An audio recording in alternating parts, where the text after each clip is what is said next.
February 29th Planning Commission meeting. We'll start the meeting off with a, I'm gonna say, let me see. Public hearing. Yeah, Public no, sorry, hearing. oh, Or we public can hearing, do that's right, pledge. sorry, right. Oh, no, we just have to do the call, we still do the pledge of allegiance and then public hearing? No, No. public hearing first. Okay, obviously I'm in the wrong meeting. Okay, we'll start off the meeting with the public hearing for the proposed designation of priority areas within the limits of the town for purposes of allocation of water as proposed by the Planning Commission pursuant to Town Code Chapter 109, Water, Section 109-19-4. Pretty good with glasses, I can read this. Titled Water and Sewer Allocation. Okay, public hearing, take it away, just get up and give your name and address, please. No, I think,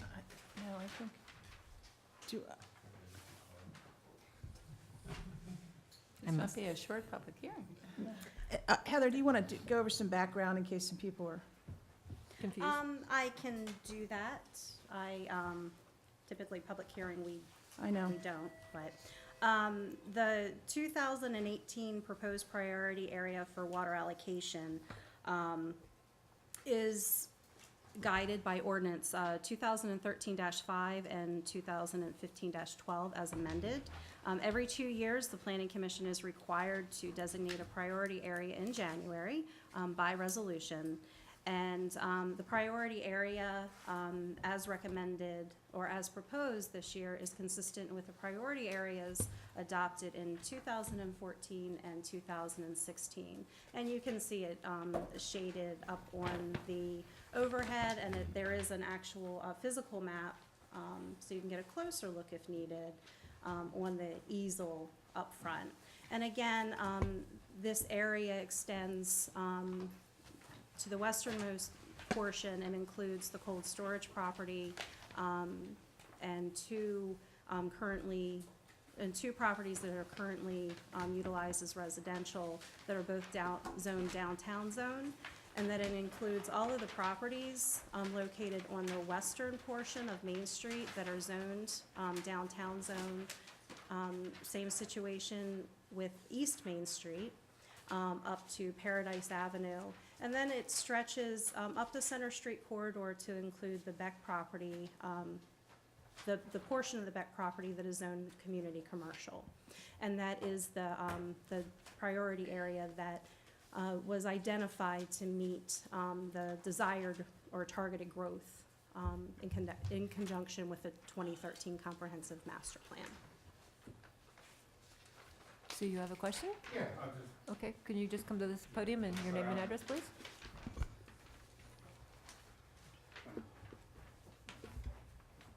Okay, well, I can't fit through there. I knew that. Trying to, maybe eventually, but not right now. Carl Munder, 2002 Fieldbrook Lane, Mount Airy, Maryland. Just have a question. A couple questions. Does this differ from any past allocations of water prior? Okay, so it's the same as the last time you went and did it? yes. Okay, with the current discussions of, say, the Beck property, commercial, community commercial, I'm just wondering, why isn't both sides of the Beck property in the priority funding? The other side is Residential. zones R3. Okay, so it's just community commercial, so it's a different water allocation. How about the remaining, is it the other portion of the Beck property on the, say, R3 also, not the community commercial, but that other portion, It's R3. R3 on the other side? Okay, all right. So I it's think. just, but It's does that, not- would it's that affect, R7. Oh, R7, sorry, Mhm. townhouses. would that affect any water allocation if the developer decided to come in and develop the property? It's not currently considered a priority zone. Okay, That is correct. okay, all right. the And whole- the purposes of the priority area, and where the planning commission wished to direct, the targeted development area was intended to support Main Street Okay, and to support the logical extensions of the downtown area. And that's why it designated, this area as such. okay. I don't want to get too far off the public hearing topic, Yeah. but there are 12 additional water allocation categories that include industrial, Okay. residential. So if there are areas that the Planning Commission wishes to divide the actual available capacity yield, they can certainly do that in a separate exercise. All right, cool deal. That's it. you. Good to see you, Mr. Munder. Oh, it's good to see you too, Heather. Thank you. Are there any other citizens' comments? Okay, Heather, how long do we have to keep this open? You can close it at any time. Well, I don't see anyone If running up you- here. If you call for any additional comments and there are none, you can adjourn it. Okay, last call for additional comments. Going once, going twice. Okay, the public hearing is now adjourned. Thank you for attending. Okay, next, now we're going down to the Planning Commission meeting of January 29th. We'll start the meeting with the Pledge of Allegiance. I pledge allegiance to the flag of the United States of America and to the republic for which it stands, one nation, under God, indivisible, with liberty and justice for all. Thank you so much. Next, we have approval of the minutes, and did anyone have any substantive changes to them? I think they're fine. I would move to approve and accept them as written. Is there a second on that? There it is, Second. right here. Pardon? You second? Yes. Okay, Bob seconded. All those in favor say aye. Aye. I'm going to abstain because I wasn't here. I'll abstain too, because I wasn't there. Okay, the three of us that weren't here, we're abstaining on it. Okay, so that's Patty. Okay, Judy. thank you. This group right here. All right. Thank you very much. Okay. That's suspect. We had a plan. Okay, next, we have citizens' comments. These are for items that are not on the agenda. If you'd like to come speak, come to the podium and also just give your name and address. It's really a busy night tonight, isn't it? Where's everybody? Slow It's night okay, I down think we there. might get busy. Okay, we'll get it. Okay, so next we have our Carroll County planner, and please don't be upset, Nokomis? Okay, Nokomis, thank you so much. Will you come on out to the podium? What's the derivation? Is it It's, Native American? It is, yeah, it's new, yeah. Well, very pretty. Good evening, everyone. Good evening. I'm here to give you a few county updates. First, the county is working on its comprehensive rezoning. Citizens in the environs area probably received these cards. Heather was asking me about it.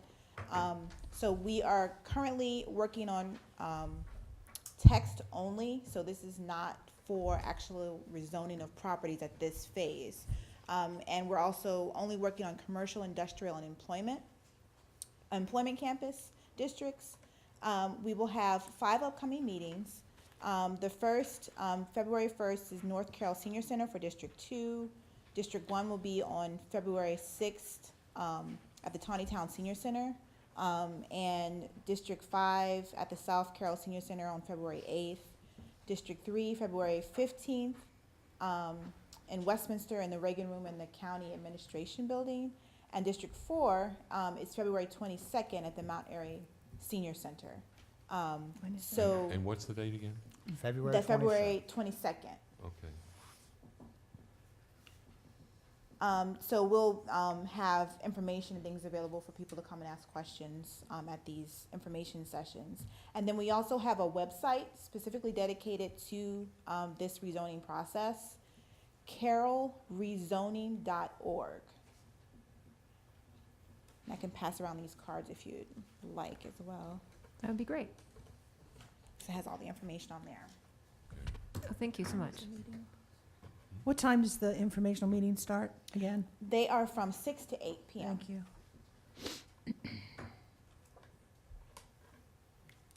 Will we have enough? Any other questions about that? We only have 2 more. Did I give you enough cards? No, I think we're just one short. We're one short for Scott and one short. Just we need two more if you have them, please.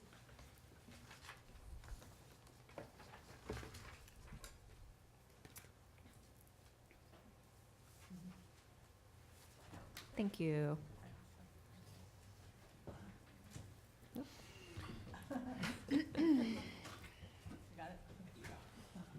Okay, so everyone's got one, right? Okay. Great, thank you. Sure. The next item is the Carroll County Bicycle Pedestrian Master Plan. We have finally begun working on text for the master plan.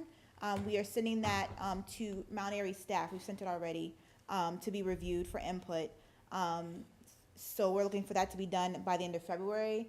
And then we'll be looking for Planning Commission input by your March Planning Commission date. So once staff has reviewed it, then the comments will come to you for review. And this will be the text that matches the map that you've already approved. Okay. And finally, we're also working on the annual report. It's that time of the year again. Arco Sen is our new comprehensive planning technician, so he's already reached out to the towns to get input into the annual report.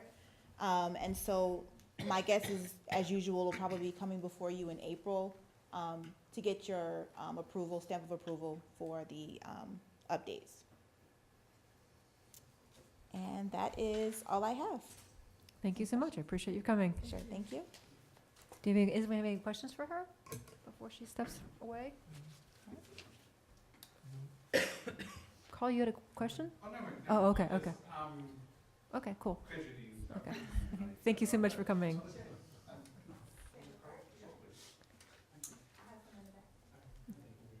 Okay, next we have a Frederick County planner, Tim Goodfellow. Hi, Tim. Good evening. I want to give the Planning Commission just a brief overview of the Frederick County Comprehensive Plan Update. It's called Livable Frederick. So I have some handouts for folks. Here we go. That must be the short version, because I have the regular Yes. version right here. That's the regular version? You can see it all. Very impressive, 171 pages. very impressive and very insightful in terms of. Oh, yes, yes, thanks. Do you want the short version too? Yeah. Okay. Okay, so Maybe this I'll do was, my book report on this one. Right, Cliff Notes. this is the Planning Commission's draft plan, as the cover shows. It was released earlier this month, and it's undergoing the obligatory 60-day review that all master plans have to go through. The Planning Commission has a public hearing scheduled for March 5th of this year. So this plan is it's substantially different than our current comprehensive plan. It's a really like a 40,000-foot view of the county and land use and things like that. And it's really a broad policy document. This doesn't address any zoning changes or comprehensive plan changes. The maps that we have currently will still remain in effect even when this is adopted. So this is just the policy document. So I wanted to just kind of go through three of the main components of Livable Frederick. And I'll kind of go through in order of your packet that you have in front of you. So the three components, the first one is a vision statement. The county did spend a long time with a large work group creating this vision statement for the Livable Frederick document. And that's on, I guess the table of contents, as you can see. So it's the third page in the packet I printed out for everybody. So our common vision. Yeah, Okay. and then it extends on the next page in small font there. So that's kind of the overriding, vision statement for the county to guide the master plan. Then the next portion is what's called the action framework, and that's it's on page 3. What's printed at page 3, I think might be page. Well, it is page 3 in your handout as well. It's just a copy from the document. So there are 4 themes in this portion of the plan: community, health, economy, and environment. That kind of covers all land use and development generally. And within that framework, there are the policies, goals, and a listing of initiatives and supporting initiatives. And that's kind of where it most resembles the current plan, where we have, most plans have, the goals, action items, and policies and things like that. So that's where that kind of information is located. Then the next item, the next element of Livable Frederick is called the development framework. And that has we did this scenario planning process. And with that comes the thematic plan map, as you can see later in your handout. But first I'll talk about just briefly the scenarios that were kind of examined and evaluated. And there are 4 of them, or 5.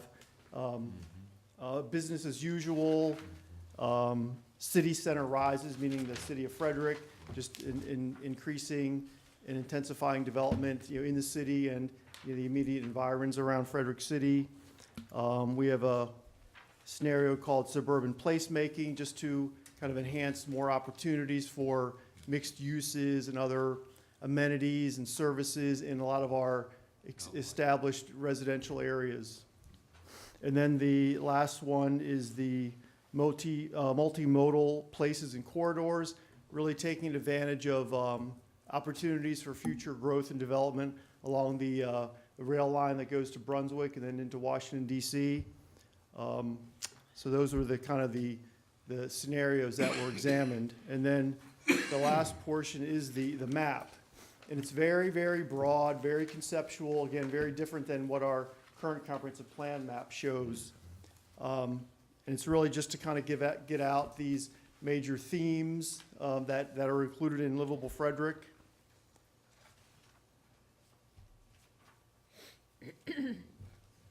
So as you can see, the Frederick City has kind of the focus of the plan, and those scenarios, all those different scenarios do kind of show up and are reflected in here to some degree, varying degrees. So as you can see, the corridor, the transit corridor from Frederick City, kind of in a southwestern direction to Point of Rocks, again, taking advantage of some of the rail access we have in the county. Then the kind of the suburban, established suburban areas are identified in there. Of course, all the municipalities are listed there too. So and I have another handout too. The county's doing several open houses for the Livable Frederick. We had one last week in Brunswick and 4 more to come, and I'll hand out the schedule. And we've had a lot of interesting questions because, again, this is kind of a departure of how Frederick has done its planning in the past. So the first open house had a lot of questions about, what is this all doing? What does this all mean? And how is it different than the existing plan? So, it was somewhat challenging for staff to kind of go into explain all these, kind of broad concepts. But that's what the direction's been taken for this. So I want to hand out this, it's just a news release about the open houses that we're having.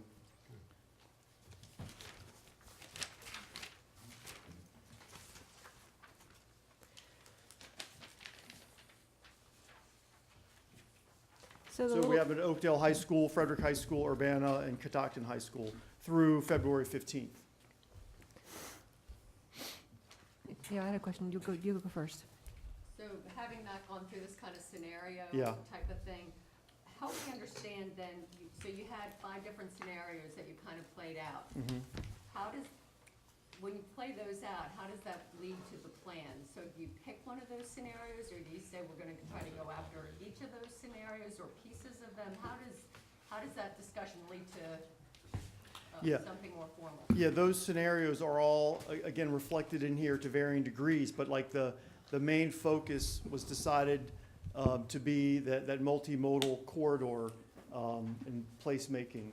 Just to, again, for the future development to, critically examine what opportunities exist to have new growth areas perhaps along the corridor from Frederick City down to Point of Rocks.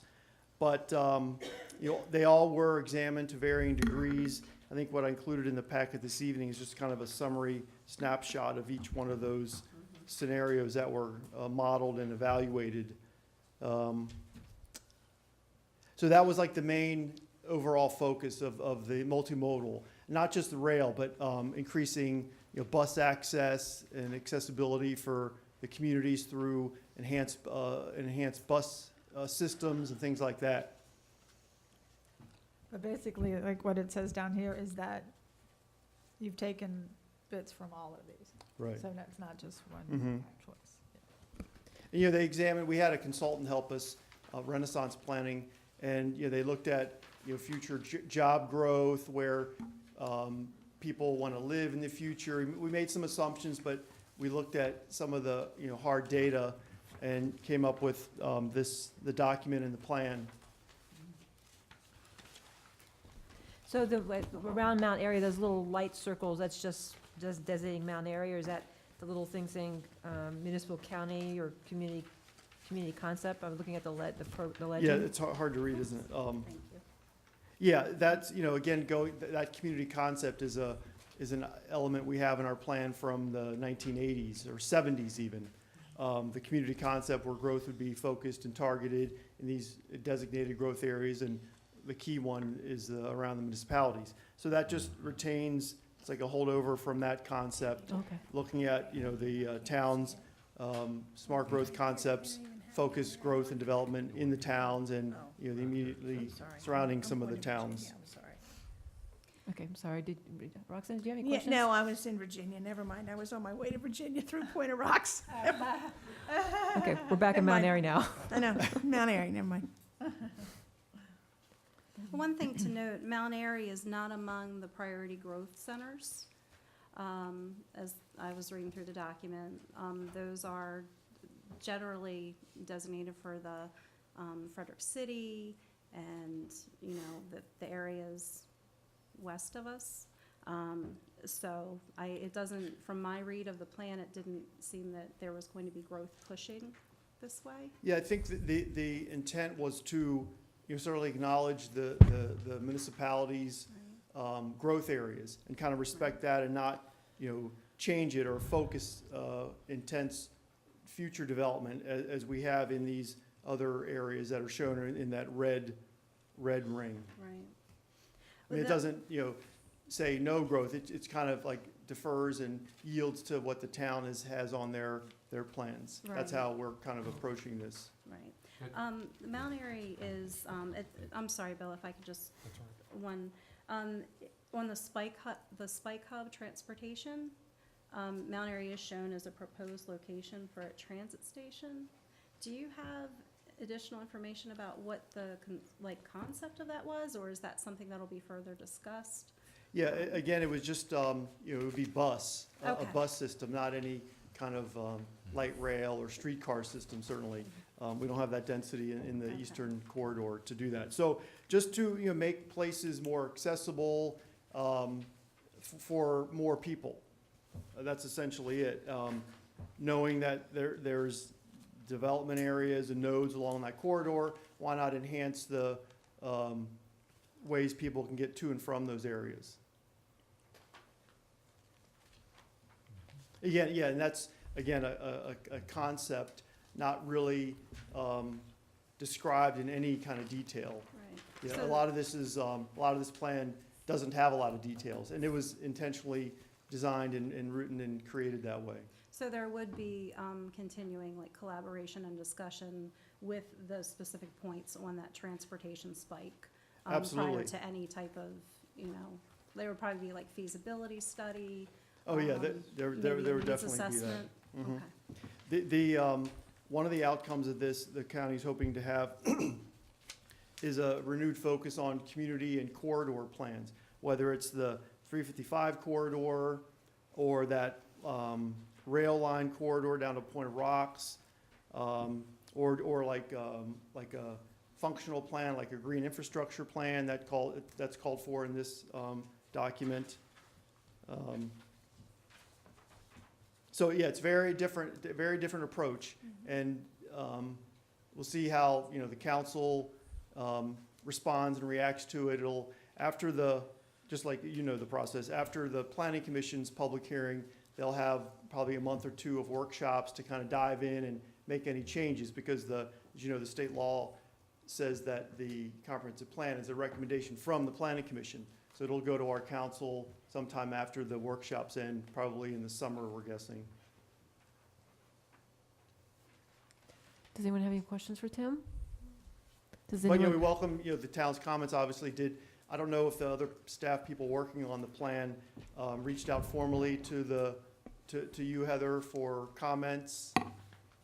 Yes, I did get a formal email, yes. Okay, So, we will be compiling some comments. okay. And I the would website's imagine. easy to remember, it's just Livable Frederick. There's a whole page devoted to the plan and things. Okay, Tim, I do have a question. All right, so on this map, where you have this corridor, and it says development focus area, Mhm. so I guess that would be the red dots? Mhm. Okay, but the corridor is that considered sort of a priority because you would be able to do something with mass transit? Yes, that's one of the thoughts there, yes. And increasing modes of transportation along perhaps the 355 corridor that's outlined in this corridor. Again, and that, before that would, to implement that, certainly a small area plan or the corridor plan would be warranted to dive into that. Resulting in any zoning changes or land use or a design guideline or whatever it may be for those particular corridors or communities Okay. that I are guess examined. what concerns me is all the building that's taking place around Lake Linganore, Mhm. and I see that's suburban retrofit. I'm not exactly sure what that means, but it just seems as though there's all this priority happening within Frederick and south of Frederick, but all the building I see happening is where those big stars are. Right, yeah, absolutely correct. And the plan does talk about our pipeline development, the prior administration, there was a lot of rezoning that occurred, as we've talked about over the years, and a lot of those projects are moving forward and having development approvals and are building.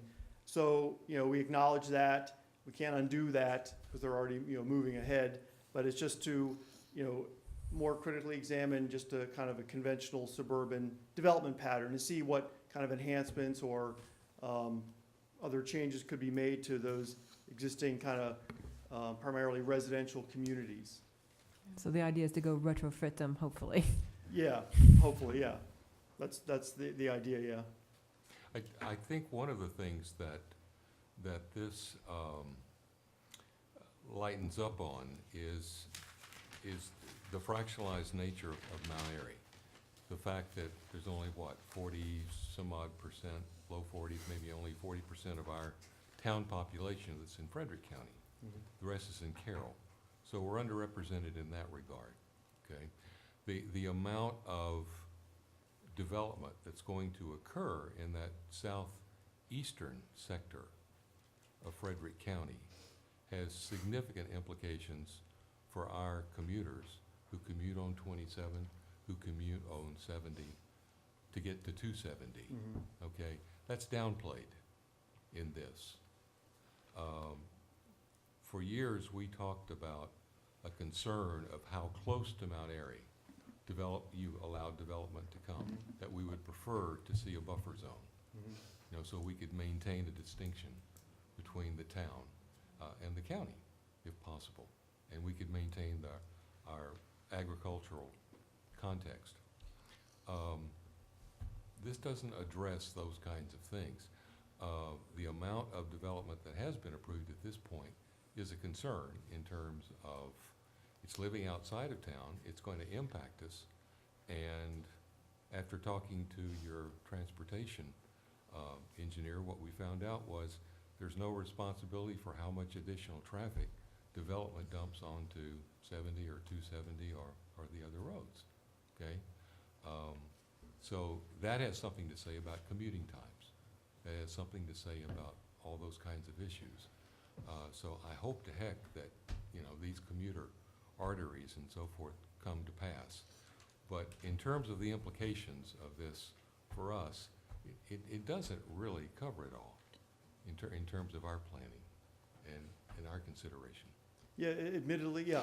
I mean, certainly, this document, the draft form compared to the 2010 comprehensive plan, admittedly, it's, in some areas, it's very short on details from what we had in the 2010, but that's the approach that was, decided to use to proceed with the new policy document. But, a very valid point, in this kind of 40,000-foot view, a lot of important details and other elements can be kind of lost or even minimized, and that's a criticism that you're voicing, and I'll echo that. But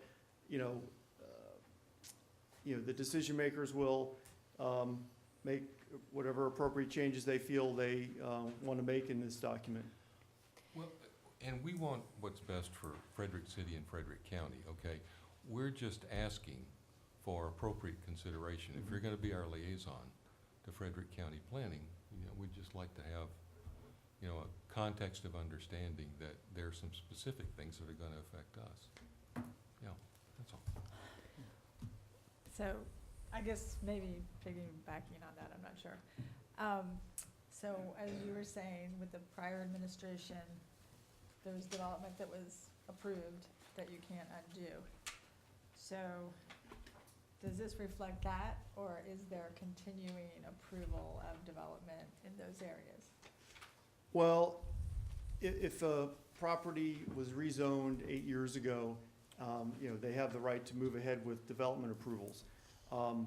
Certainly, this acknowledges all the pipeline. There's a narrative about all the pipeline development approvals, all the prior rezonings and things like that. And that can't be undone. So this is really kind of saying, yes, that exists, you know, we have to deal with all that, those implications, but this is really looking farther out for future development opportunities or areas where, you know, the county could grow in a more sustainable fashion or whatever. So I guess I don't have a good answer for that, but again, these are all excellent questions, and we received similar questions at the first open house. So it's a very interesting discussion, needless to say.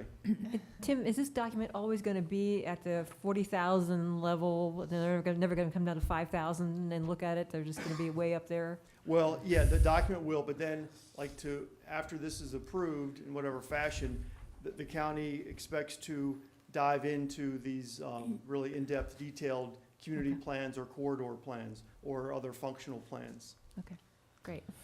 Tim, approximately how many units are in the pipeline now designated by those 3 stars around Lake Linganore and the one there at Green Valley? Yeah, Linganore has approval for about 3,500 total lots. And that includes that court 3,500, case that's that's just, all and the new stuff, yeah. Yeah. About 3,500 to 4,000 lots, if I remember correctly off the top of my head. I mean, we have all those figures, but I don't have them readily available. I just need ballpark, that's fine. Yeah. How about the Green Valley one? Do you know about that one? Well, there's not a whole lot of new development there, a little bit, Okay, but, you know, a lot of that's already built out, as you know. There are a few new subdivisions undergoing development that had rezoning over the years. thank you. any other questions for Tim? Everything good? Any questions? Are you good? No? Okay. Thank you so much, Tim. Okay, I you're appreciate you welcome. coming Mhm. here, and can't wait to see it at 5,000 feet.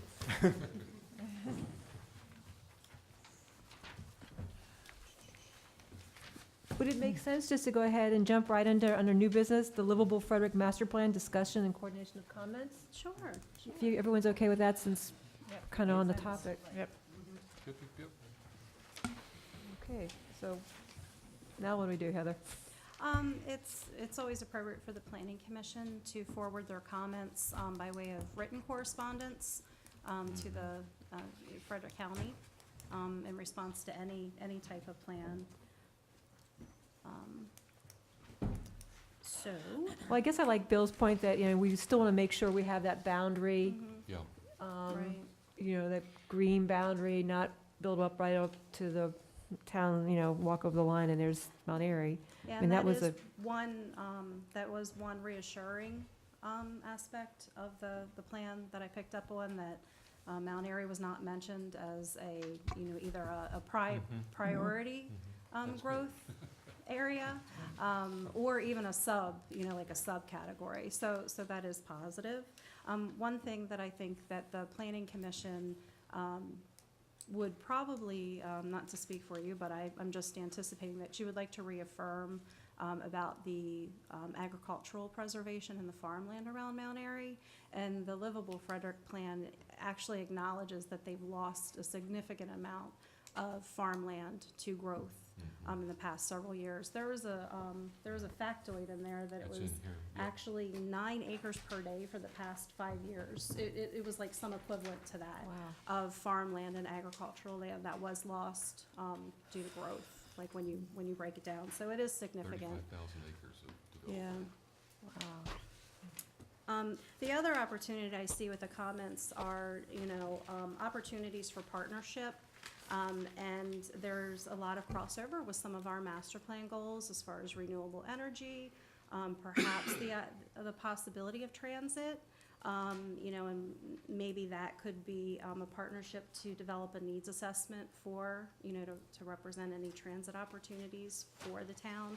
That is a stated goal, So that's how I see a little bit of the framework of the correspondence with the Planning Commission, depending on, your reactions to the plan and. That sounds fine to me. Anyone want to add anything? Well, kind of what I'm planning to do, and Heather and I just briefly discussed this. I'm gonna try to work through this livable Frederick plan and maybe go over and make some public comments as, with your support and the town's support as a town councilman. There's a lot of work left to do, so. And one of the days I was gonna pick was February the 14th, and that's my wife and I's 42nd wedding anniversary, so. Not a good idea. That's one out, she Yeah, she said they no shouldn't. already. It's not only Valentine's Day. I was gonna take her to dinner afterwards, but No. If you want to make it to 43, don't. But I think part of what we want to convey to Frederick County leadership, and certainly the Planning Commission, is that we're seeking a continued planning partnership. Okay, even though we may not be on the radar as a priority development area, that's okay with us. That's not to say there's not opportunity for us to partner, in our planning going forward. Could we mention something too about, I guess, the needs assessment for the I-70? Because just watching it, as Judy and I both get on I-70 and go that way, watching all the other people from Frederick come with us. So concerns about, regional growth on traffic? Yes. Yes, Okay. yeah. And Scott too. Scott, and we all, we're all play on I-70. yeah. And then 270, yeah. The only way for them to get there is to come here and then go there. Right. So I think there's a lot of consensus on And concerns. the volume has changed so much, Tell me about it. so much. And there's another partnership opportunity, in the form of tourism and economic development with Yes. respect to the, the scenic byways and the old historic, Oh, yeah. the Old National, like 144. So, those are some, along with the comments, and critique, I think it's always good to, express interest about those, those areas where, the town and the county can sort of come together, and we can utilize, or you can utilize those resources, which always helps. So, Okay. I can't even imagine, the forecasted timeframe for all of these strategies and implementation and different subcommittee groups. So I think there will be a lot of opportunities probably for a decade to come, to discuss these issues. But, those were just a few of the things that I picked up on, that I thought may be of importance. Oh, thanks. Thank you very much, Heather. Anyone want to add anything? So what's gonna be the best way to maybe draft our feedback, our comments? I think what's good is if you individually send to me, like, just bullet points. Okay. Doesn't, and then we can sort of, formulate correspondance. Okay. In addition to this discussion, or just add? If you have anything else, Okay, if- so what's in yeah. this discussion is good, so if there's anything else, Yeah. okay. Just wanna Yeah. make sure, 'cause I don't want to retyping what I just said, if you don't mind. No, not at all. But you guys may have things from, and certainly, what Patty brought up in, your questions, I can include those things, Okay, as well. so that's the homework assignment by when? Our comments are due by, March 5th. I never like to wait until March 5th. So I would say maybe mid-February, February, not the 14th? not 14th. Right. February 15th, we'll give you an let's extra. do February 15th. Okay. And that should provide plenty of time. Because we know what we're all doing on February 14th, and it's not going to be Now, at the Do meeting. you Sorry, Tim. guys want I did not print everyone else a copy because of, Oh, I'm no. trying to be more cognizant. No. Bob requested one, and if you want a full copy, staff is happy to provide it for That's you. it. But there's a website, right? It's There's the a There is a website. website, Go to the but I website. Yeah, completely let's- understand if That's you not want perfect. a paper copy. As an accountant, I kill enough trees. I don't need to do any more. I just always ask before I automatically do it. I So mean, if if you, anyone wants if it, you then- want the paper copy, let me know and we'll get one to you, okay? I'll try the website first. Okay. Okay, and the website is just this livable Frederick? Okay. Yeah, it's on that little card. Oh, okay, great. What little card? The back of here? Okay, great, okay. Great. No, you're right. Oh, okay, this is, okay. Right. Okay, thank you so much. Okay, so this one's done, this topic? Okay, so next we'll go to Planning Commission Resolution Number 218-1, designate priority areas to direct future development discussion and approval. Heather, take it away. All right, well, I kind of already took it a little bit away I know, but that earlier. was so nice. So let me see what I left out. Nothing. I don't think I left out too much, but hang No. on a second. But now I lost my paper. Hang Oh, on. sorry. Sorry to screw, I was just trying to make it logical as far as what we were doing next. Yeah, no, that's on me. Bear with me, here they are. Okay. So, we know that staff has recommended, so I don't like to turn the mute on because now I can't.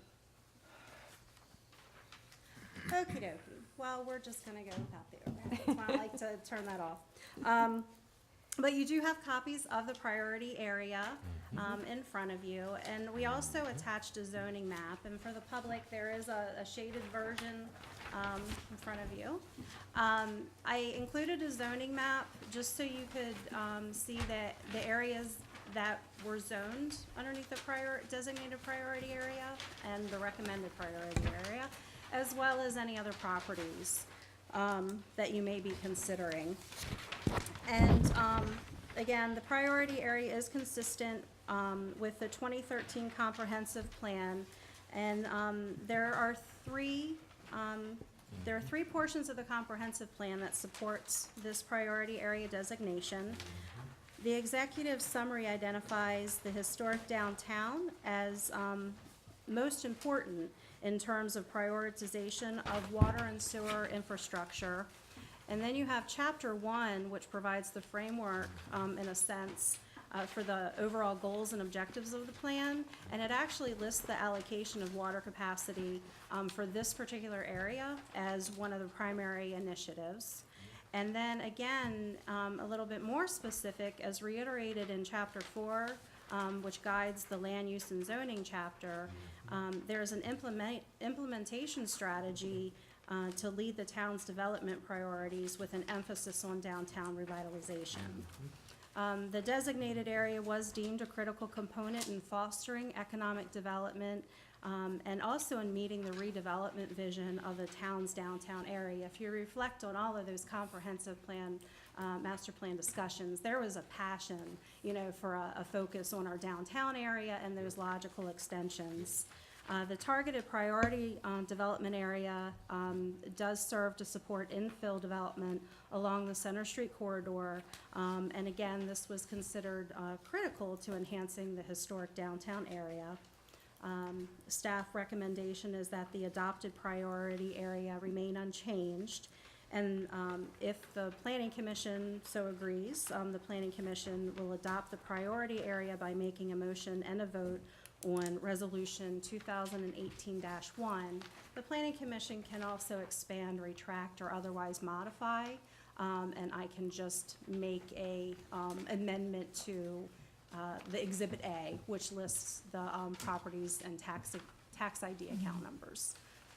So, Okay, any questions for Heather?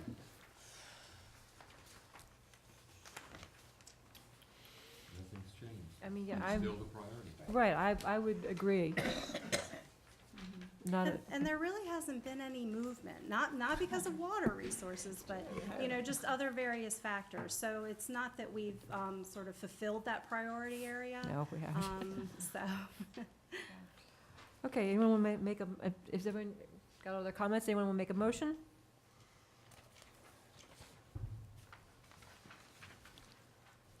I move that we leave the priority areas for the water allocation the same as the 2013 areas? There's 14 and Or 16. 2014 and 16? Is that sufficient, Heather? Yep, that works. Okay, I'll second. all those in favor say aye. Aye. Anyone opposed? Okay, great. Okay, so now, and I thank you so much for the timeline, Heather, because that really helped explain the Really whole thing. 'Cause, Yeah. Otherwise, I'd be, we'd all kind of like deer in the headlights, like, what? And What's one next? notation that I do need to clarify, my staff report refers to this as a biannual exercise, it's a biennial. So I Biennial. apologize for Okay. that, I Right, just, right, I right. realized it as I was Yeah. prepping for the meeting, so, Okay. sorry about that. No problem.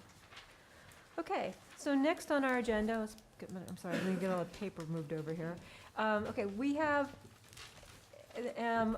2018 Planning Commission Work Plan Goals. This came out of a meeting that Leslie and I had with Roxanne.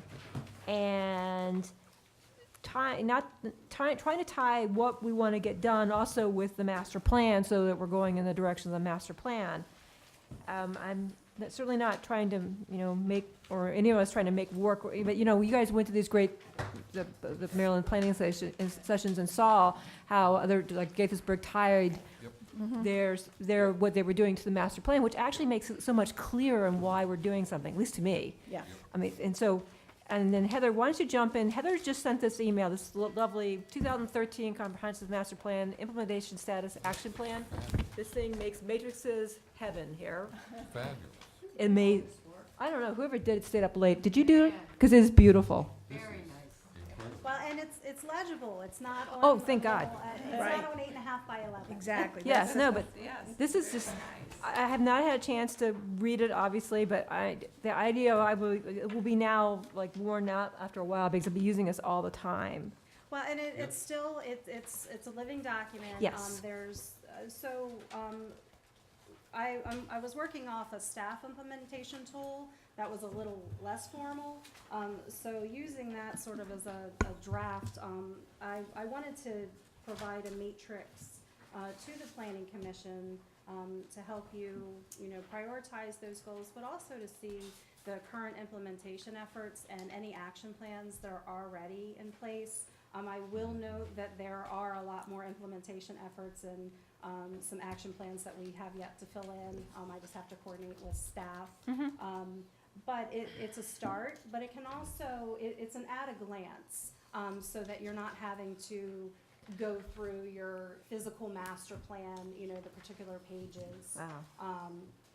So I hope that it proves helpful in that respect. So I don't know if it's gonna prove helpful sitting here tonight. 'Cause you Right, no, haven't I think had a I think chance all of us like take this um, home and wrap our head around it and be Well, and ready. it's something you can mark up, you can Mhm. doodle, and I can also send the Word version to you. So if it's something, that you wanna, type up some notes or, I'm afraid about version control. Okay. I mean, if anyone, Yeah. I'd just be, It'll look- Yeah. right, I just, so why don't we take this as our homework, read it, and any comments come back ready to discuss next time? I mean, any thoughts on that? I don't want to defer stuff, but I also haven't had a chance to even wrap my head around it. Well, Right. things on here that I forgot were even in the plan, like, I'm Yeah. like, Mhm. speed camera. But, thing. Leslie, Roxanne, and then, since you guys were at those meetings too, feel free to jump in. I mean, this becomes the context, I think. This helps, keep fresh in our minds the overall context of that fabulous plan. Mhm. We spent 4 years and it was time well spent. Felt longer than that. Maybe one of the things we do is we find a way to shorthand like these goals and so forth. And maybe even on a quarterly basis, we remind ourselves. Yeah, no, I like Heather said, it's a living document. Yeah. I think as, right, as because I don't want to kill staff, but as a quarterly basis, just have it updated as things evolve on it. So that, we look like this is today's date, and then, by, whatever quarter we are, March 31st, by April, then you look at what are the updates, and you have another date and another color for the updates and something like that. And again, I don't want to make more work, but if it's a living document, we want to go ahead and have it updated as progress happens or as Well, things this is- change. This also reflects the efforts of the entire town, all the commissions. It's a lot. So that's where, I need to pull some, I know Beautification Commission, they do so much that can really be attributed, or that, can support our environmental goals. We have a new sustainability task force. Streets and roads, I need to drill down some of their initiatives. So it's not just the planning commission that's responsible, or that is responsible for meeting all these goals. The contributions of all of the commissions really work to implement these goals. Streets and roads, I do have a recommendation in here that perhaps we consider referring those goals back to them for maybe an implementation plan, for some of their transportation goals of chapter 6. Okay. So. Yeah, that's whatever makes this easier. Bill, a comment about trying to synthesize this more. Right now, I'd like to kind of see it like it is. Oh, I agree. I think where we make the connection between this and, say, 2018 goals, something like the downtown master plan, hopefully it's going to be a catalyst for the downtown revitalization and the economic development that we know we need. And so that becomes an obvious. And if we prepare ourselves to get the most out of that we possibly can, we'll accomplish a lot of significant objectives. And then there's the sign ordinance. It keeps hanging out there. So both of those are high on my list. Yeah. I think by So, us, go ahead. ahead, my stick up, my pen. go ahead. Talking- I'm talking- yielding to you. So, one of the reasons that this ended up on the agenda, one of the things Roxanne and Lindy and I were talking about was things kind of getting stuck, and we don't always know, where they are in a process. But also so we talked about having this discussion at this meeting to generate like a plan based on a plan. But the other thing is there's so many different topics and subject matter that's why I actually asked Heather to put this subcommittee thing here that's under Planning Commission work, plan goals. So I was, and sort of you were bringing up these other commissions, we were talking about some of us maybe going to EDC meetings and Bill and Roxanne somewhat have been involved.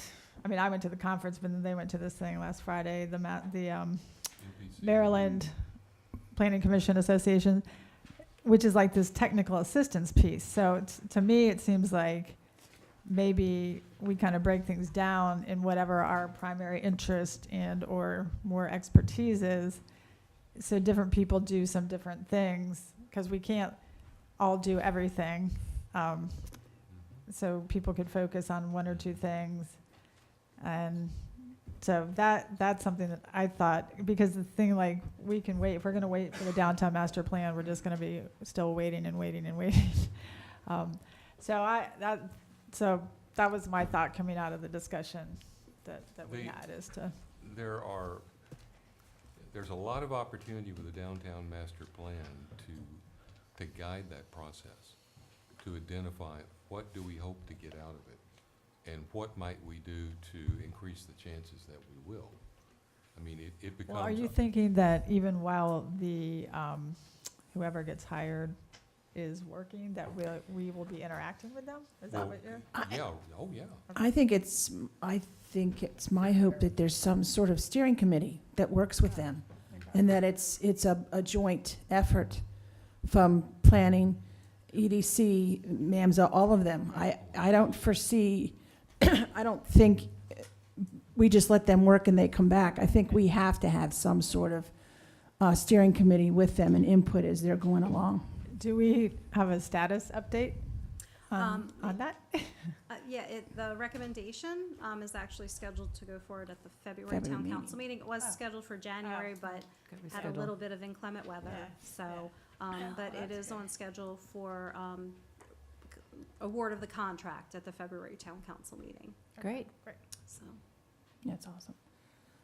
I was going to say, by us doing this or keeping up with this quarterly, there is a We are supposed to give an update, an annual update of the master plan every year, which, when we went to that conference, we learned not a lot of municipalities do, but I would like to hope that we can start to consider to do that. And by us doing that quarterly, that'll help a lot. Okay. That'll just knock it right out of the park. That sounds perfect, and then that would make it easier for the staff to get For it the done. staff, Yes, absolutely. Right. We provide those updates in our annual Yeah. planning report. Oh, okay. You know, any significant That's right. master plans, and there's a requirement for a 5-year update. And so our major update of implementation status is actually next year. So we're coordinating with that. Oh, okay, so you always did provide it in the annual Yeah, if report, we there's just- any implementation strategies, there's a component that we can add to our annual planning report. Okay. The idea of the subcommittees, let's think about it, talk about it, but also then how report back so that, whatever you got out of that meeting kind of thing. But I don't want to step on your toes, Bob, about, being liaison to other commissions, so you say what you want. You won't be stepping on my toes. We're doing a lot of things in EDC right now, some of it being my report, but I think our major challenge is to try to get economic development, the commission, working with MAMSA, which is a downtown entity, and also working with the Greater Mount Airy Chamber of Commerce. They've been coming regularly to our EDC meetings for the last couple of months. MAMSA now is having meetings every month, right here in Town Hall. So there's a lot going on that's kind of, bubbling under the surface here that's really good stuff. Can you give us an idea of what some of it is? Well, Chili cook-off. Good, yeah. the chili cook-off is happening down here. We have a chocolate crawl coming down here, and I'll just kind of jump to some of the stuff in my report. And it goes all the way back to the business card exchange. It gets better and better every year, and that's the chamber, and it's when they work on their their drive to get new members and all that, and it's happening. The chamber they're discussing the possibility of meeting here monthly at Town Hall. They do daytime meetings, and I can't attend daytime meetings, so it looks like they're gonna start with, 5 o'clock, 5:30 meetings in here, so I can attend, and I'm just, you can just get floored by it all. Donna Marie is our new chairperson on EDC, and she is going to be attending all the MAMSA meetings. And, her focus is going to be downtown. I'm hoping that we can start focusing a little bit on some of the other businesses we have in town, too. We're working on Mom and Pop Grant, which is a small, we have $15,000 in our budget to, hand out small grants that, help people to whatever it is they need in their particular business. If they're going to commit money to it, we might be able to also. We're looking at state grants to see if there's anything that can help some of the downtown businesses with, paying rents and building displays and, doing whatever they need to do. Everybody's business is different, so, whatever they need to keep running, try to help them stay here, try to help them open up. We're looking at a whole bunch of things. We're dealing with the Maryland Municipal League.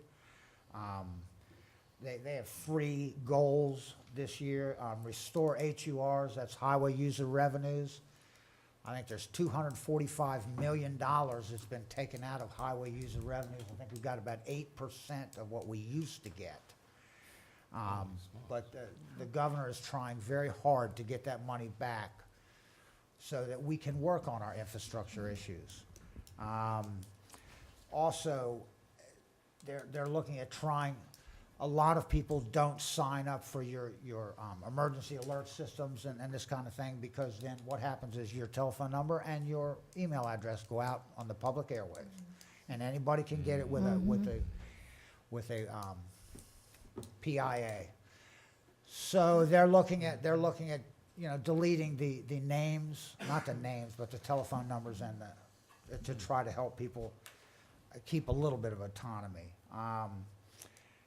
And they also are trying to protect the municipalities with all these cell towers and everything that goes up. Some of the counties are trying to step in and get the revenue for the rental, because, you know, that's big money. And, you know, discuss where the towers are built and all this kind of stuff in a municipality.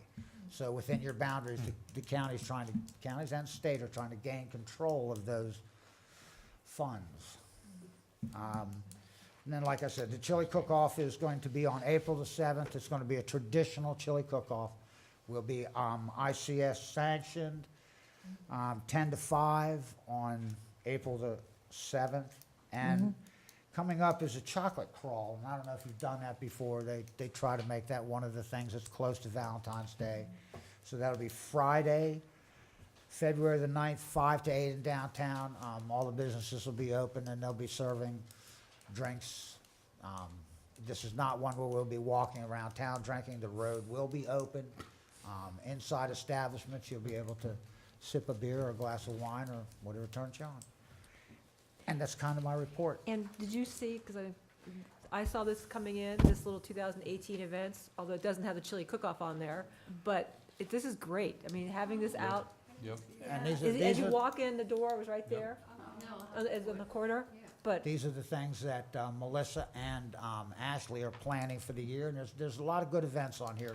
Some of them are mainstays that we have every year, History 101 and But is this on our website? Is this on our website, Heather? I'll have to follow up with Because this Ashley. is She, great. I mean, I will put this on my Yeah, calendar at I home think and, it's just newly done. oh, wow, Yeah. well, Yeah, kudos Ashley to, likes those little takeaways Yeah. for people to just pick up. perfect. Okay, so it's right there in that, as you come in. But I just saw this and, wow. I mean, it's like, now I know what I want to do.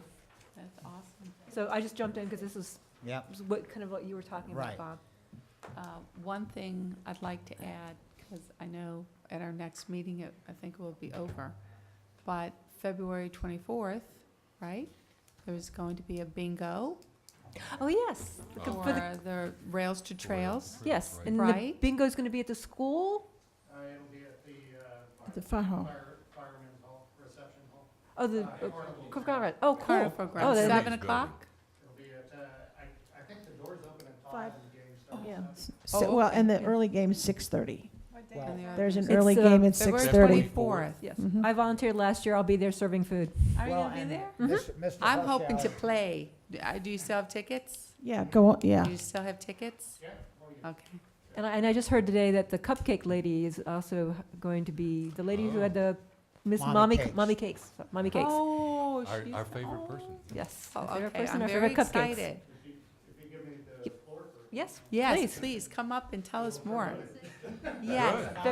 I'm surprised to see Larry, because he and I have been attending meetings. I think we had like 13 days in a row where we got to talk to each other. We're about outside the to meeting. sew our belt loops together or something. Yeah, it's February 24th. It's called a box and basket, or box and bag bingo, because there's going to be things like toolboxes, tackle boxes, guy stuff, as well as the bags. So a lot of different types of items, February 24th, and all the proceeds will go through the community fund for Rails to Trails and the caboose, trying to Great. finish out that pavilion still. So that's kind of the way that's going. We're also doing the Southwest ticket raffle again. Oh, that's right. So, Oh, so I was, awesome. before I came to this meeting, I was starting to print them out so that they could do them. But it's the community foundation, as I volunteer hours, they get tickets, and then they say, what do you want to do with these? And Diane tells me to raffle them. So anyway, so that'll be coming down too. I think Mary Van Meter and her husband They won last year. went to Vegas last year on it. So these tickets will be good through October, from the time that they're won on February 24th. So $10 a ticket on that. And we'll have them for sale at Town Hall. We might pick another location in town, certainly be on sale on February 24th. We're hoping to raise a couple $1,000 for that. It's actually, all that money's going to the Historical Society. And that money is going to be used to put up the light signal from the historic Mount Airy Junction, which was down by Twin Ridge. We recovered that signal, We know it's a signal because somebody shot it with a shotgun, put holes in it. So we matched up the holes, so we know we got the right signal. It was donated by Dale Korn, who actually Yeah. managed to get a hold of it. So it's pretty neat. We're gonna put that over in the rail yard. I got Barney's kind of helping me figure out the logistics of standing up this 15-foot pole, so it's pretty cool. So anyway, so we got that going on. I did want to talk about this for a minute, because I started thinking as y'all were talking that, you know, about forming a subcommittee and stuff and visiting other groups. And then I realized that we got Carl here and Mark here and myself here from the Parks and Rec Board. Oh, I As had well no as clue. that, Hi. we had Doc back there who's a big trail advocate and has helped us out so much. And then most of you have worked on the trail too. So, so rather than forming a subcommittee and coming to us, we're here. Thanks. So we met with Saber Wang in December, on December 18th, on a kickoff meeting with Saber Wang to get 3 things done: a master plan, 30% engineering plan, and submission of a TAP grant to figure out how to get across Highway 27. And then on January 5th, we were going to do a site visit, but it was really cold, so we did end here. But we did talk about the logistics of going over, under, and across. And we're kind of whittling that down. I hate to commit to anything, but there's significant cost issues with going over or under. Going across, it's not as significant, but it's still expensive. We do know that someday there's going to be a light at Center Street. So that's kind of a factor too. Any future state highway, I'll put it this way, Carroll County was here, their Parks Board, and they said that the way they were able to get a walking trail under Highway 32 in Sykesville is State Highway was there doing work anyway. So it might be that we have to wait until State Highway is there doing work anyway. Otherwise, it's upwards of a $4 million project that could go plus or minus over the years. So anyway, so, but all that's in development. So as I looked through this, I saw about 5 spots where Rails to Trails is mentioned. And I know you guys are having a meeting, so you didn't get to sit back there and do what I did. So, but there's about 5 spots in there. So as far as an action plan goes, it is kind of underway. And Saber Wang's going to be setting up community forums. In the contract, they're responsible for having 2 of those. So those will occur to get public feedback. That master plan will be developed. It goes all the way from the Village Gate area, all the way out to the area by the wastewater treatment plant. Communities that want to hook up to it can hook up to it. So we kind of leave it up to them. Funding is probably the biggest issue because we need legal money. Tom's got to do easements. Tom's got to do purchase agreements, all that other stuff. So I talked with Sean today, and Barney swung through. So, but we have to, we need money for the lawyers to do their thing. As well as that, we need the material cost of getting this done. Right now, we're talking about putting a boardwalk in between Main Street behind Ellie's Flower Shop to the berm that finishes out the stormwater management area. So, I mean, we have to pay for it. You know, a lot of people think it's a worthwhile project. It is in here 5 times. So, just have to figure out how to get it done. Larry? Yes, Let me ask a question. In terms of the Frederick County side yes, of Rails to Trails, yes. is that a combination of negotiation with CSX and the disposition of the property up here and so forth, the cold storage Cold storage? property and how that proceeds? 2 things are happening west of Main Street. Cold Okay. storage, CSX. That's what I Cold thought. storage goes up to Hill Street. Yeah. Okay, cold storage is running its course, and we're just, Yeah. you know, we have to watch. And we'll see where it goes. If it leads to something that, you know, we got to come up with some other plan, then we'll figure that out and we'll get it done. CSX goes for about anywhere from a half mile to 2/3 of a mile past Hill Street. We're waiting on soil samples. It's very nice that Carl's here. Carl works for the MDE. And so as, I'm not sure where we are on the soil samples. Barney, do you know? Trying to get it done. Okay. So we have to get soil samples. We have had them in the past, and there are some issues with contamination back there, so we have to sort those out. We did do a joint appraisal. I won't throw the number out now, but it's more than I want to pay for it. So once we find out the cost that it'll be to remediate that property, then we go to CSX and we take that appraised value and we chip it away and figure out if we can come up with an agreement that 3 out of 5 councilmen will agree to. You know, and then once you got it, you know, you gotta remediate it and turn it into a walking trail. So, And one thing, that's arsenic, if I remember correctly, it's arsenic, and it's something that occurs naturally. This is not something that, you know, is not petroleum damage or anything like that. Yeah. Well, what you got is a railway that's been there since 1838. So if you think you're gonna walk away from that property without some contamination, then, Right. you know, I mean, they sunk everything into railroad ties, you know, to keep those things active since 1838. So anyway, it's a fascinating history.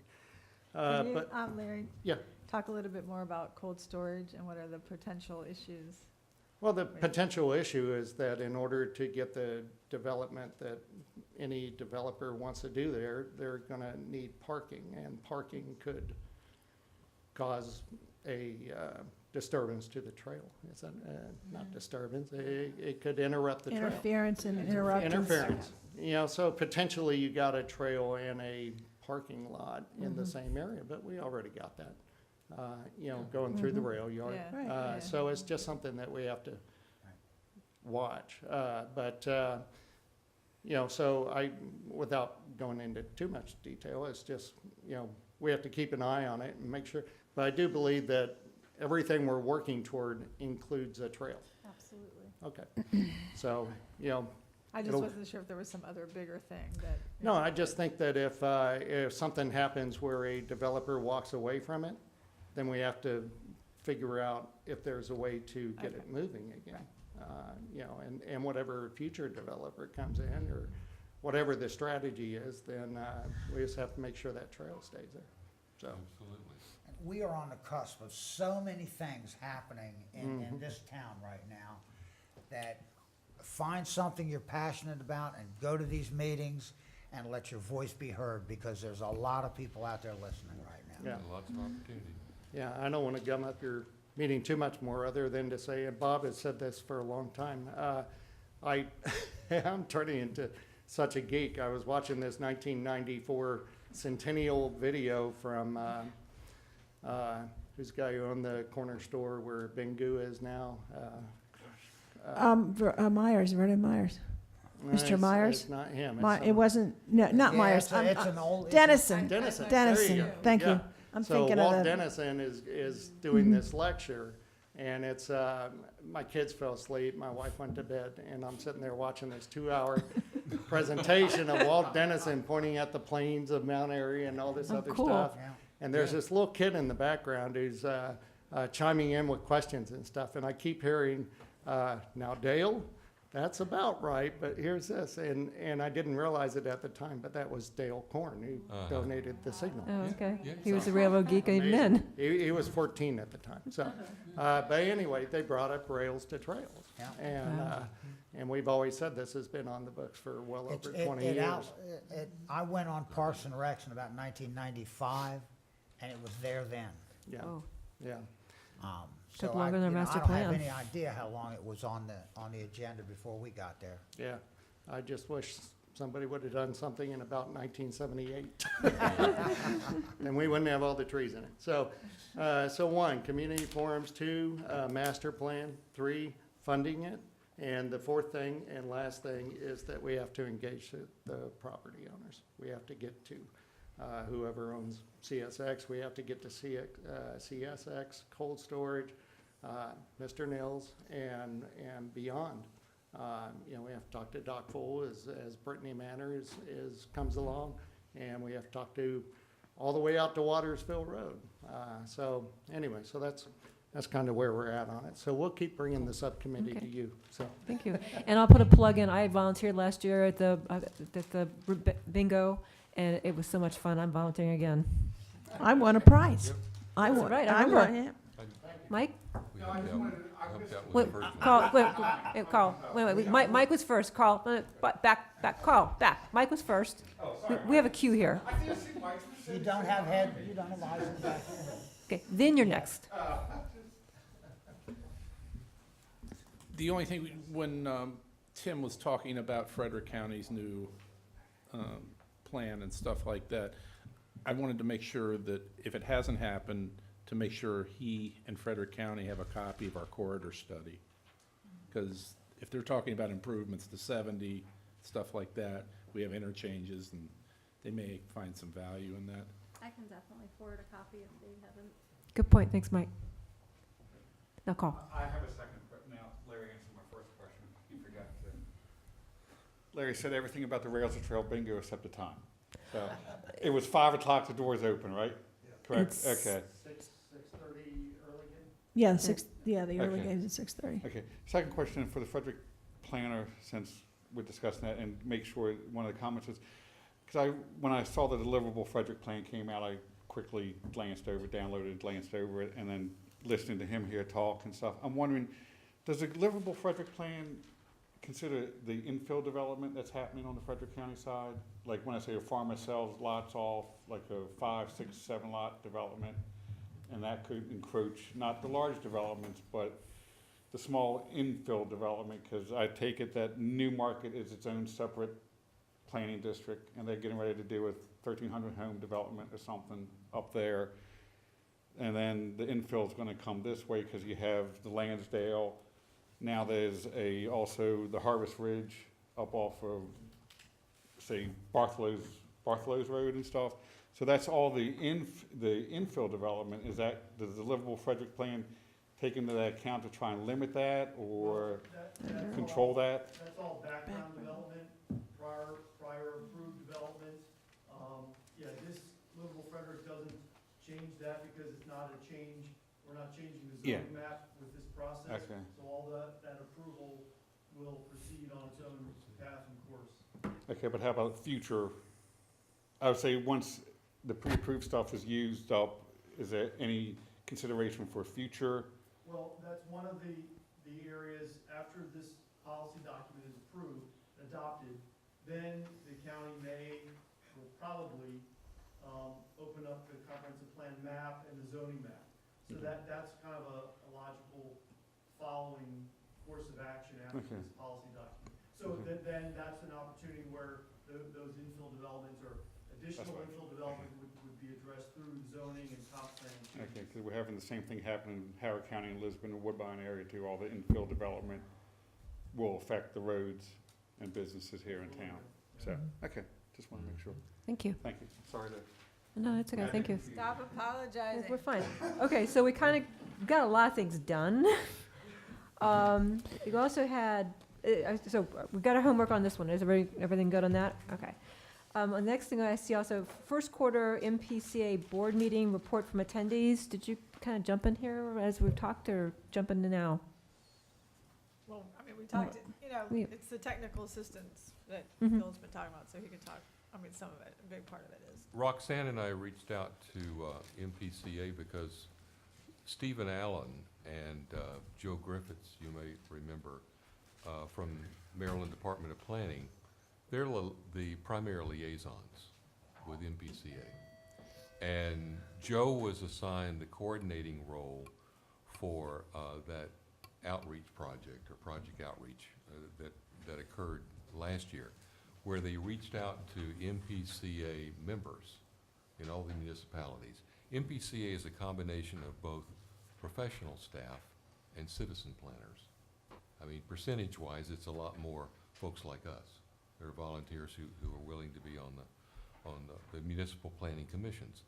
But it really, the combination of those two, plus Maryland Department of Planning, that is the planning family in this state.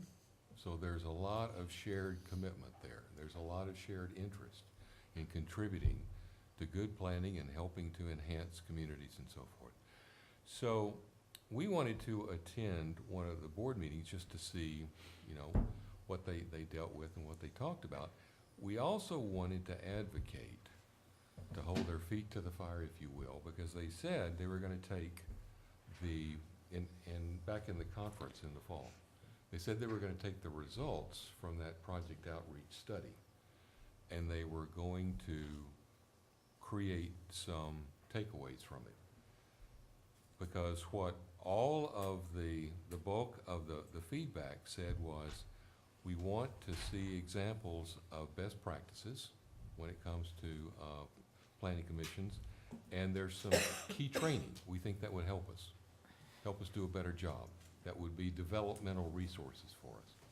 So we simply wanted to go and say, absolutely, we want to see you commit to do that. So what'd they say? And we'd be willing to help. And they said, would you like to be on the board? And we said, okay, if that'll help, sure. We'll be on the MPCA board. So we're now on the board. So we're now on it. But the reason I think we both did that, whether it was to help with, the conference that comes up this fall, or it was to make sure that this process to develop these best practices and training and so forth, that we get to input in that, and that it happens. It becomes developmental, ultimately. So are you to be a saying that resource. none of this stuff is actually in place yet? Oh, no. Mm-mm. Oh, no. Somehow I was course not. thinking, with all your emails and stuff, No. that this is actually much further No. along than it is. No, but, Okay. but it's going to be. It's gonna be. It's going to be. So how many people are on Stay the board? tuned. Well, here's the interesting thing, because this, It used to be 24. yeah, it used to be 24 members on the board, a representative from each county in, I think, Baltimore City. I think that makes up 24. Yep. And then they, did some research in the archives, and this was a very active, thriving group back in the early 60s, I think, when it was first brought about, and it's since then kind of dwindled because of the fact that they really didn't have what the citizen planners thought they should have to offer. I mean, I went to the first meeting, the first annual meeting, I think that was in Frederick, and I got a lot out of it, but I thought, this could be a lot more stuff could be there. And then that's how this Joe guy started, he just did the focus groups. Was he that young Yes. guy? Mhm. Yeah, okay. Yeah. So he and Steve Allen, representatives, are the representatives from Maryland Planning. They don't call it the Department of Planning anymore. They call it Maryland Planning, I think. I don't know. But anyway, the whole thing of it is I started going because I wanted to educate myself on all the different things because, yeah, I'm a citizen, and yes, I kind of sort of know about planning because of my background and what I do, but I don't know, like, the ins and outs, the really tough stuff. And the more information that we have will help us to make more informed decisions as to what we have to do with the town and what's happening with the town. As well as I was hoping to see some more professional planners there, which is what they're trying to get to do. Every municipality's planning commission, you are all members of this MPCA, as it's called. Yeah. So, they're going in a lot of different directions, but we felt I was enlightened by the fact that, they do a lot with little that they have. So how many people are on the board? Right now, there's only Well, I think there's maybe the better part of 10 or 12. yeah, but there weren't that many there. They weren't don't that all many come, Yep. And so the staff, are they always there? I mean, are they just staff for us, for citizen planners? staff. Yeah, the What- staff. The staff, what The, staff? Joe and Steve. They are Allen. the liaisons from the planning, Maryland from Maryland Department, Planning. from So MEP. yes, Yeah, they're the So they're- liaisons for that group. Yeah, so That's they're the all. staff. Is that their primary job, or is No. that just a little No. piece of No, it? no. It's just a little bitty piece. Right, if they're liaisons, that's Yeah, so that's, I'm sorry? quarterly? Quarterly. There's quarterly Yeah, we get board the meetings. emails. And then you saw the one, I think it was in October at the Tidewater Inn. Right. That's the annual meeting where they do a lot of the different things. Yep. There'll be trainings Yeah. and different content and so forth. Now, there's another interesting thing that's going to happen this year that's being led by Maryland Department of Planning. It's called A Better Maryland. I'm gonna use the phrase top-down, but what they're doing is public meetings all around the state in population centers, and they're trying to get feedback from the grassroots level, stakeholders being anyone, you know, residents, so forth, town leaders, whatever, in terms of input for development going forward in the state, and how to organize that, and what the values are, and what people's preferences are. The fact that that coincides with this project outreach of a planning nature, I think is a good thing. Okay, because that's another context for all of it syncing up. The opportunity, though, is to find a way, and we have to come up with a process to do this, but to reach out to other members of MPCA and get the grassroots input that's needed. So what are the best practices that you'd like to see that would be developmental and helpful, you know, for your planning commission? What are the training components and topics that would be helpful to you? If we can encourage and support MPCA and MDP to help produce those kinds of things from their context and understanding, then that's a major progress. So these are developmental opportunities, you know, overall for better planning, not only for Mount Airy, but for municipalities across the state. And one of the things that I thought was really neat is they want to be a resource. So they want to have like as many different master plans of the different communities that they can, kind of like in a library, so we can go look at them and say, oh, okay, you know, so you're kind of like not walking in the dark. Yeah. Yeah, and recreating the wheel, because there's always good stuff you can take, always good stuff. The other piece that we talked about a bit, and I don't know if we get MML involved in this or we get the planning community, but there are lots of communities in Maryland that have similar needs and similar goals. There are planning commissions and municipalities that have strengths. There are others that have needs and would love to reap some of the experience or have the benefit of that, of some folks who do have that background. What if we can find a way to identify who's particularly good or has some experience in areas that other communities are seeking and want to go in? If we could identify those sorts of things, we could do some partnerships. We could do some pair-ups. You could reach out horizontally to other communities and other planning groups, and you could say, we're doing a downtown master plan. These are the kinds of issues we're concerned about. These are the kind of things we're trying to accomplish. Who's done that? Let's talk to them. Let's learn from that. That's another opportunity in all of this. So just to be, trying to make sure I understand. Please wrap this up. This is through the Planning Commission Association that It's a you. combination of MPCA and MDP. Right, so it's almost like a coordinating type thing. So everybody just needs to have someone who goes to these meetings. I mean, we have you guys, but We have yeah. two. Yeah. Yeah, you don't. How involved is staff on all this too? I mean, don't you? Yeah, generally, the guidance I've always gotten from previous planning liaisons, that it's more for planning commissioners, like the Mhm. citizen planners. Oh, okay. So I think staff sort of, you know, Okay. like Really we're, Okay. participate. yeah. Staff is very supportive to Absolutely. help us to get, you know, like they'll Like the do all your training reservations and stuff for the meeting. I mean, they're very Oh, okay. I supportive. just Yeah, but this assumed is that you- for the citizen Okay. planners. Yeah. Well, thank you. I didn't know that. That Yeah. was not clear. Okay. And I would think that if Heather thought there was something that might be of interest to do as one of the breakout meetings, she could very easily suggest it to us now and say, hey, have you ever thought about doing this? Or doing that, so Now, to help. You So. guys are you guys getting emails from? Yes. Okay. Yeah, If- we get the If anybody's emails. not getting emails, shoot me. Okay. Yeah. Okay, I just want to make sure.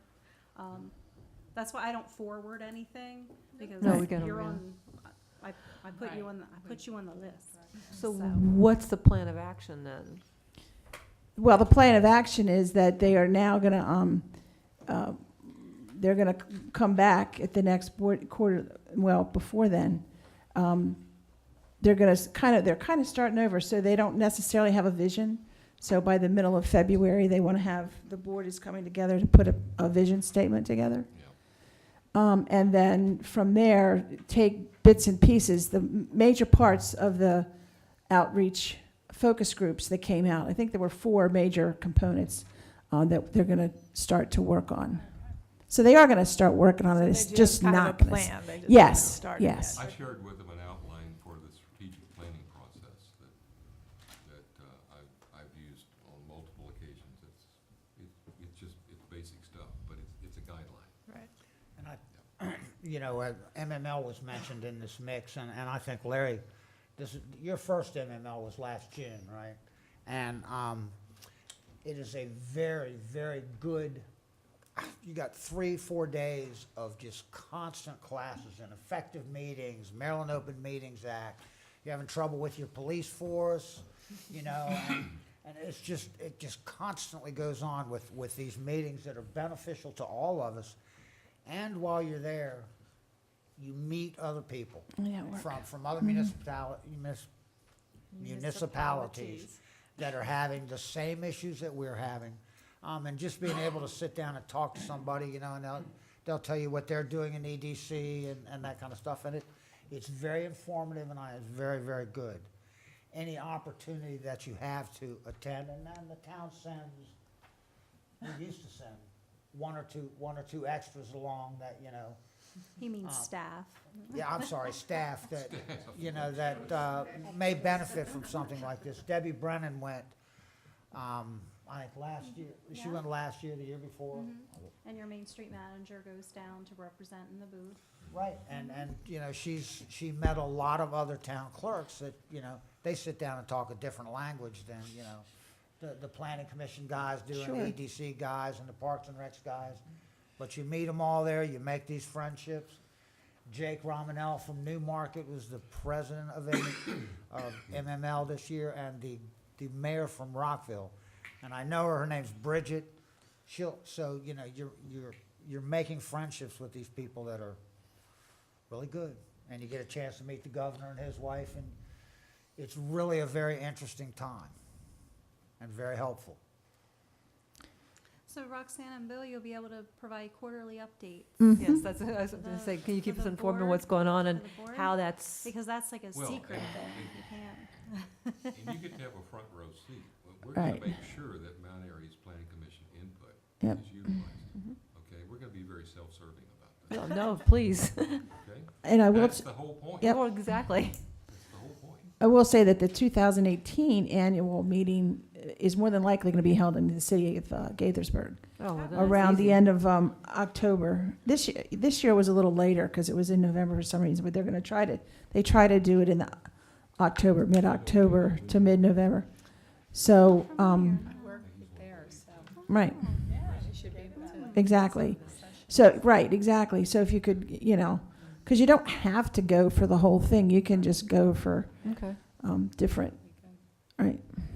Okay, well, I appreciate it. And you guys will keep us appraised, and also Absolutely. when you have if you have definite dates, could you send that email out? Yeah, we will. Great. And they're hoping to do a save the date thing. We're trying to encourage them to look Right. 2 years ahead of time, because they kind of plan this thing like on the, like kind of spur of the moment. I mean, they should know 2 years in advance when this thing's going to be. So. Right, I mean, because like for me, and like for, you know, Right, it's exactly. taking off work and Exactly.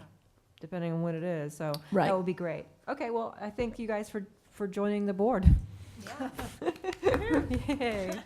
You Kind of got strong-armed enough us, but things. that's Yeah, okay. right, I appreciate They locked the that. door, wouldn't let us out now. They were happy to have you. Yeah. Okay, well, thank you so much for that wrap-up. Okay, so we've got the council liaison report. Yeah, 3 times over. Okay, you've got, the next planning commission meeting is February 26th, and you've got zoning administrator reports. Anything else? Oh, downtown master plan, she talked about the contract awards, February, turn on the piece of paper, always helpful, is in February, town council, hopefully there'll not be any ice, and is there a motion to adjourn? I motion to adjourn. Is there a second? I'll second. Second. There was a fight on seconds, multiple seconds. Okay, for that reason, the meeting is adjourned at 8:35. Thank you so much for coming this evening. And Wow. we got a lot done, learned a lot. This is gonna be a long meeting. Well, I mean, but just wrapping our heads around this is just amazing, Heather. You just give major. Yeah, and there's, like I said, it's a draft, it's a work in progress, but this is just, I hope it proves helpful. It'll be so much easier. You're so honest. Oh.